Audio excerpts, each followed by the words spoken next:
বন্ধুরা, আজ আমি চলে এসেছি কক্সবাজারের রামুতে। এখানে আছে এক অসাধারণ শান্তিপূর্ণ জায়গা, রামু মৈত্রী বিহার। পাহাড়, প্রকৃতি এবং ধর্মীয় সৌন্দর্য সব কিছুর এক অপূর্ব মিশ্রণ। এখানে ঢুকেই মনে হয় যেন অন্য এক জগতে চলে এসেছি। চারপাশ একদম শান্ত, শুধু পাখির ডাক আর হালকা বাতাসের শব্দ। সামনে বিশাল শোয়ানো বৌদ্ধ মূর্তি, যেটা সত্যি চোখ ধাঁধিয়ে দেয়।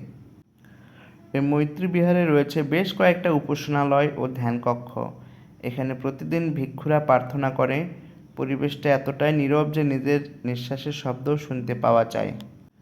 এই বিহার শুধু ধর্মীয় স্থান না, এটা একটা মন পরিষ্কার করার মতো জায়গা। চারপাশে সবুজ গাছ আর পাহাড় মিলিয়ে একরকম প্রাকৃতিক থেরাপি। দূরে দাঁড়িয়ে দেখলে মনের ভেতর একটা শান্ত অনুভব আসে। শহরের ব্যস্ততা থেকে দূরে এসে এমন একটা পরিবেশ পেয়ে আমি সত্যিই খুব অভিভূত। এখানকার ভিক্ষুরা খুব বিনয়ী, অতিথিপরায়ণ।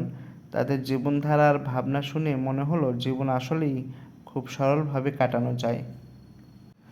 তো এই ছিল আমার আজকের রামুর মৈত্রী বিহার ঘোরার গল্প। যাদের মন শান্ত করতে ইচ্ছা করে, একবার ঘুরে আসো, মনটা সত্যিই ভালো হয়ে যাবে। জীবন যখন জটিল মনে হয়, রামুর এই শান্ত বিহার মনে করিয়ে দেয় থেমে যাওয়াটাও কখনো কখনো এগিয়ে যাওয়ার নাম। ভিডিও ভালো লাগলে লাইক, কমেন্ট দিতে ভুলো না, আর সাবস্ক্রাইব করো। আল্লাহ হাফেজ।